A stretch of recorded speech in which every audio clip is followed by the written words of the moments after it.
ஒருத்தங்க மேலே ஒரு விமர்சனங்கிறது வைக்கப்படுது. அது தப்புன்னு அவங்க சொந்த கட்சிக்காரங்களுக்கும் தெரியுது. அதுதான் இருக்கலே ரொம்ப பெரிய வீக்னஸாகவும் பார்க்கப்படுது.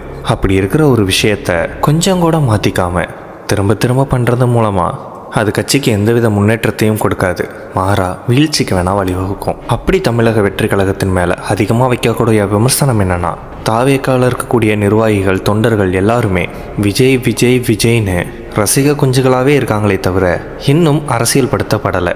அவங்களுக்கு இன்னும் அரசியல்னால் என்னன்னே தெரியலை. ஆனால் இது உண்மையான்னு சொல்லி கேட்டால் அப்படி கிடையாது. நிறைய பேர் விஜய் கட்சி ஆரம்பித்ததுக்கப்புறமா கொஞ்சம் கொஞ்சமாக தங்களை அரசியல் படுத்திக்கிட்டு தான் இருக்கிறாங்க. அரசியல் நல்லாவே பேசவும் செய்கிறாங்க ஒரு சிலர். இன்னும் ஒரு சிலர் இன்னும் விஜய் ரசிகராகவே இருந்து மெச்சூரிட்டி இல்லாமல் பிஹேவ் பண்ணுறாங்க.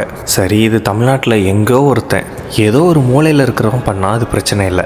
ஆனால் விஜய் அவர்கள் கூடவே இருக்கிற தமிழக வெற்றி கழகத்தினுடைய பொதுச் செயலாளரே அப்படி இருந்தால் என்னங்க பண்ண முடியும்? தாவேக்கா மாநாட்டிலேயே நம்மளை யாரும் விசிலடிச்சாங்குஞ்சுகள்னு சொல்லிடவே கூடாது, அப்படி சொல்லாதபடி நடந்துக்கோங்க அப்படின்னு விஜய் அவர்கள் சொல்ல அதை பொதுச் செயலாளரே ஃபாலோ பண்ண மாட்டாரு.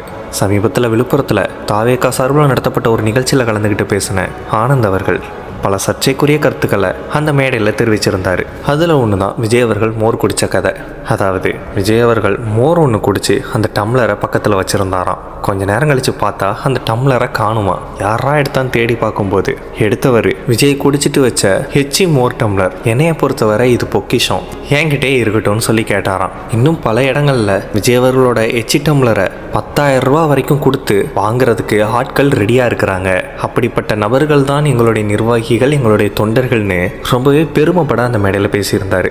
ஆனால் ஆக்சுவலாக அதில் பெருமைப்படுறதுக்கே என்ன இருக்குது? இந்த ஒரு விஷயத்தை முக்கியமாக அட்ரஸ் பண்ணி தான் விஜய் அவர்களே விசிலடிச்சன் குஞ்சுகளாக இருக்காதீங்கன்னு சொன்னார். சரி, ஏதோ ஒரு இடத்துல யாரோ ஒருத்தர் அதை பண்ணியிருக்கலாம், அதை உங்ககிட்ட வந்து சொல்லவும் செஞ்சுருக்கலாம். அதை பொது மேடையில் இவ்வளோ பெருமையாக சொல்ல வேண்டிய அவசியமே கிடையாது. அந்த சம்பவம் நடக்கும்போதே தம்பி தளபதிக்கு வெறும் ரசிகனா மட்டும் இருக்காத, தமிழக வெற்றி கழகத்தினுடைய தொண்டனா மாறு, மக்களுக்கான பொது சேவை நிறைய பண்ணு, நம்ம கட்சியினுடைய கொள்கை தலைவர்களை நல்லா படி, கட்சியோட கொள்கையையும் நம்ம கொள்கை தலைவர்களை பற்றியும் 4 இடத்துல பேசு.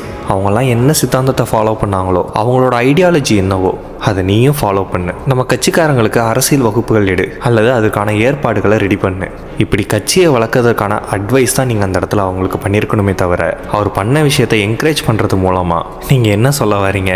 தாவேக்கா மூலமாக மக்களுக்கு நல்லது செய்கிறதுல கவனம் செலுத்தணுமா, இல்லை விஜய் அப்படிங்கிற ஒற்றை மனிதரை மட்டும் உயர்த்தி பிடிச்சா போதுமா? உங்கள் மேலே ஒரு விமர்சனம் ஒன்று வைக்கிறாங்கன்னா அதை நீங்கள் மாற்றிக்கும் போது தான் மக்களுக்கு உங்கள் மேலே நம்பிக்கைங்கிறது வரும். அதை விட்டுட்டு இருக்கிற நம்பிக்கையை கெடுக்கிற விதமாக என்ன வேணால் விமர்சனம் வைக்கட்டும், அதை கண்டுக்காம தான் போவோம் அப்படின்னு போகிறது சத்தியமாக தாவேக்காவுக்கு நல்ல ஒரு விஷயமாகவே அமையாது. இதுதான் பலருடைய கருத்தாகவும் இருக்குது. அவ்வளோதான் இந்த வீடியோ பற்றின உங்களோட ஒப்பீனியன் என்னன்றதை கமெண்ட்டில் சொல்லுங்கள். இது மாதிரியான மோர் இன்ஃபர்மேஷனுக்கு நம்ம சேனலை சப்ஸ்கிரைப் பண்ணிடுங்க.